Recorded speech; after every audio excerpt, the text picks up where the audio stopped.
It's been a while since I've been in an Italian car. Probably the last Italian car I was in was the Ferrari F12. So it's fitting. It's fitting. Today, this, you guys, is a 2018 Alfa Romeo Giulia Quadrifoglio. This is one of the most important four-door performance sedans of the modern decade, of the modern generation, in my opinion. So let's go for a drive.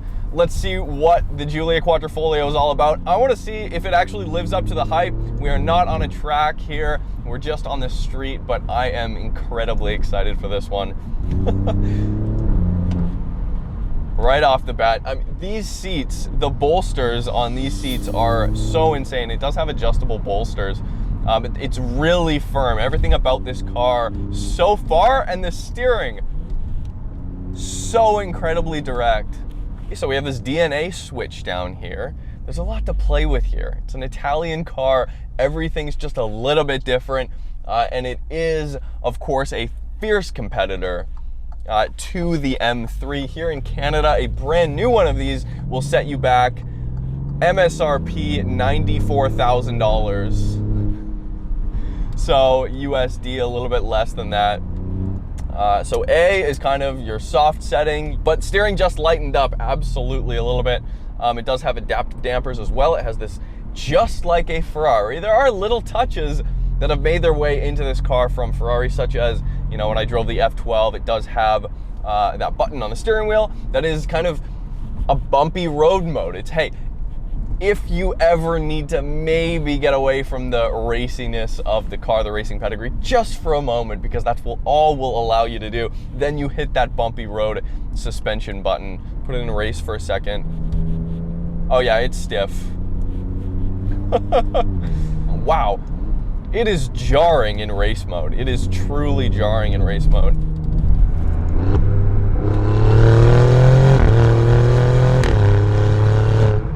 We'll put the ZF 8-speed automatic in manual.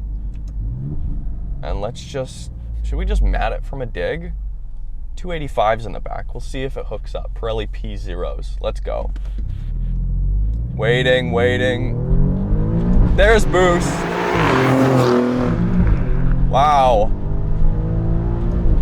Okay, all right.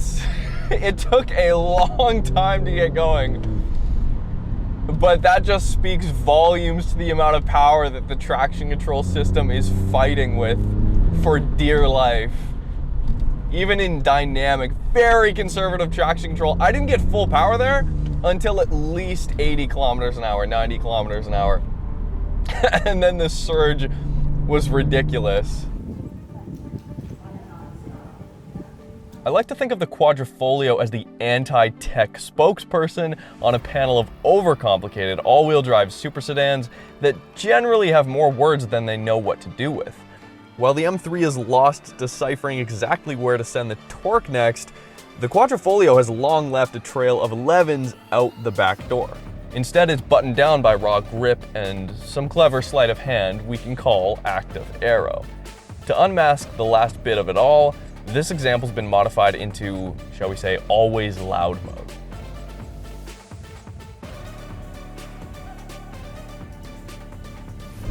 So big aluminum paddle shifters, column mounted, just like a Ferrari. It's derived from Italy. Yes, it is kind of Fiat Chrysler, or was at the time. As I can see a little bit from the switchgear down here, that's the least Italian thing about this car. But then you have things like the steering wheel, which is a mixture of carbon fiber, leather, and Alcantara. We've got all our bases covered there. For all the Italianness, it's a surprisingly simple car to drive.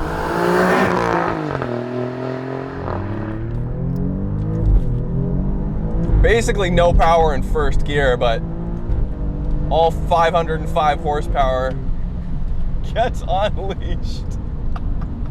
Twin turbo, 2.9 liter V6. Doesn't exactly sound amazing. It doesn't have, I was really hoping for a little bit of that high-pitched 6-cylinder whine.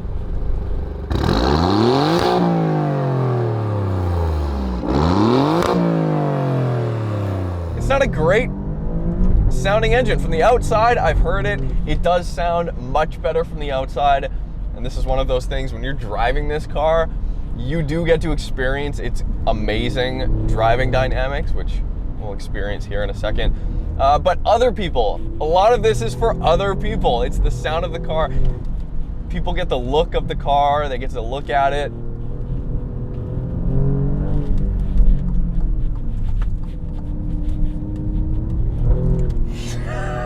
Okay. I mean, you guys, I cannot put into words how tight of a steering rack this is. I mean, this is Ferrari F12 levels of twitch, and you could send yourself into a 45-degree drift. Like, that could absolutely happen. The ZF here, it's probably the most aggressively tuned ZF 8-speed that I've ever felt. The downshifts, there is it's like it's forced it to be even quicker than it should be, you know? There is a little bit of kind of a jarring kick on the downshift. It separates itself very drastically from the M3 right out the get-go because of the way it looks. It's the intangibles. It's not anything that you can put on paper. It's how you feel behind the wheel and how much of an impulse you have to look back on it when you leave it in the parking lot. And that's something that the Alfa Romeo 8C did so amazingly well.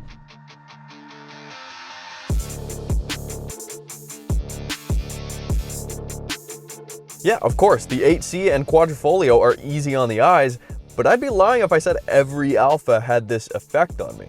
The Spider and Brera are not even in the same league. The problem is, it gives you everything on a silver platter, served in sequence. When the electric steering doesn't fight you or bite back, you wish it had. Style? Absolutely. Substance in every corner? Yeah. But fatigue? I can't find it.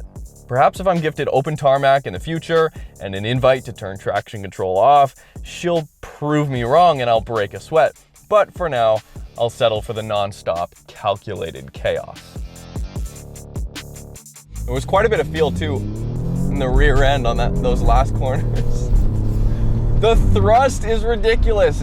505 horsepower, 443 pound-feet of torque sent to the rear wheels. It does have 245s on the front, 285s on the rear. Does not have launch control, but what we're going to do is do a little bit of a brake boost. We'll leave it in auto this time so we don't hit rev limiter. Did not like that.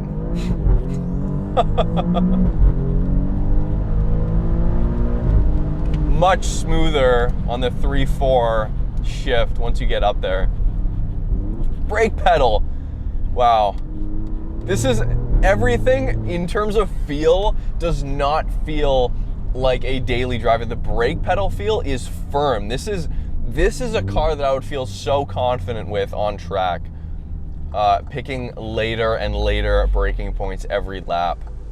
Yeah, like I said, active aero. The front lip up there, the carbon lip, I didn't know this, but it actually will come down above 100 kilometers an hour and provide you with a little bit more downforce. We have extensive amounts of carbon fiber on the inside here. This little Alfa Romeo badge, I thought this was factory. Alfa, you could have got away with this. It is not though, that's aftermarket. Yeah, red leather all on the interior here, but it is contrasted and there's just enough red. You know, it's mostly black, which I love to contrast the exterior, but then the black leather has red stitching. It's got carbon, it's got a carbon fiber roof, it's got a carbon fiber hood. If you want a fun exercise, you guys, just take a look at the Nürburgring times of what this car compares with. Lexus LFA, 997, GT3 RS, and of course NA throttle response there compared to the Braps and the somewhat laggy nature of a turbocharged small displacement V6. Although it doesn't feel nearly as laggy as I would have expected.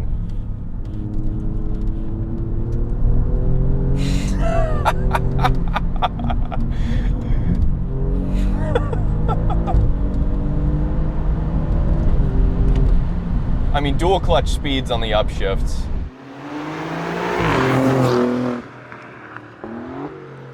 to mat it from 2000 RPM. Nothing really. There we go. Kind of 3,500 RPM, you get that very smooth. It's not what I'm feeling from a lot of brand new modern turbo cars, that's that crazy ramp up in torque on the dyno graph. And whether it carries on or not after that, what it does after is, you know, irrelevant really. But that ramp up, I hate that. I hate that in most modern cars. Sure, I'm Alex. You guys, some of you probably know me from the RBCCM meets, the Richmond Car Club meets. I am the happy and proud owner of this thing that you don't normally see a lot, the Alfa Romeo Giulia Quadrifoglio. And to that question of why did I choose an Alfa? Yeah, like I'm torn. Like, I'd say all the issues that Alfa is facing with making, or more like selling this car, has nothing to do with the car itself. The reason why I chose this over the BMW, first of all, I have eyes and I have ears, so I think it looks and sounds better for sure, and it drives better too.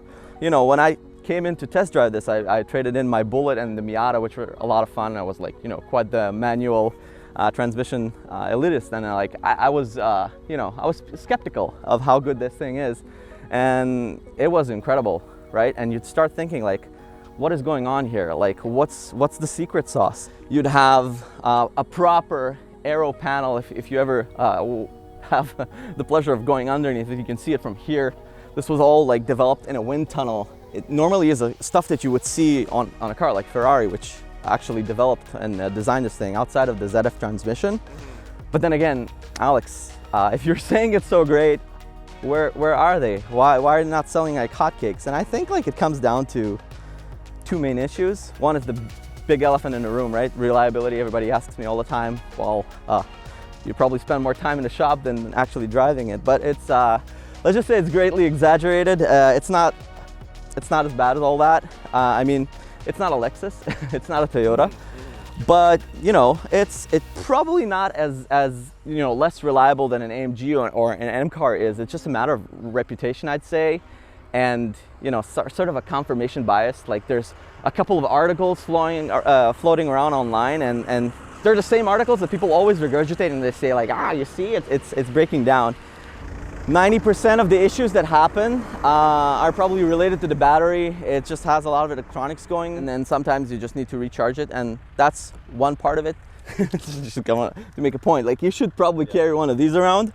It is sensitive in terms of like check engine lights. For example, I once didn't like close the fuel tank cap all the way, and it'll like freak out on me. But she's Italian, what can you do? And that's one part. And another part of it is unfortunate, is I think that Alfa Romeo, they make wonderful cars, but they suck at everything else.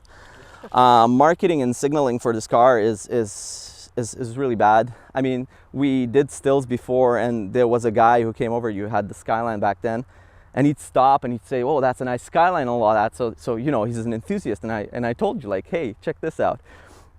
Do you know this car?" And he's like, "Nope, no idea what this is." And it's incredible. Like, even in car meets or where I got this car from BMW, a lot of the salesmen, they're like, "What is this?" And it's unfortunate. That's it. That they got a wonderful car, but then they didn't really market anything and didn't really push it enough. I think Jeremy Clarkson really put it nicely, that for ages before this came out, Alfa used to be like, you know, a Fiat with the Fiat name crossed out, and now it just says Alfa Romeo and it's expensive Fiat. And I think that's like not the right way to go about it. They were supposed to be that, not the expensive Fiat, but the cheap Ferrari. I love it. It feels nice. You never get bored. You just want to drive. You just want to drive it all the time. And yeah, I came from very good cars like the Miata, the Bullet. They were perfect in their own right, but this feels like a whole nother level, really. What a gem! This is a gem. And you know, this might be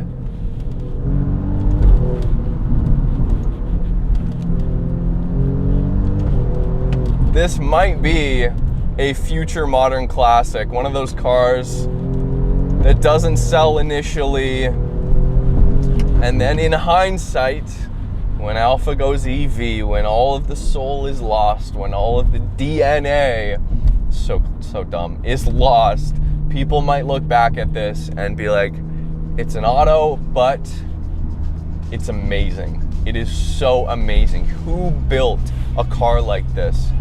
Anyways, thank you guys so much for watching. Please, you guys, subscribe if you haven't already. Let me know what you guys think of the Giulia Quadrifoglio in the comments below. A very polarizing vehicle. And we'll see you very soon.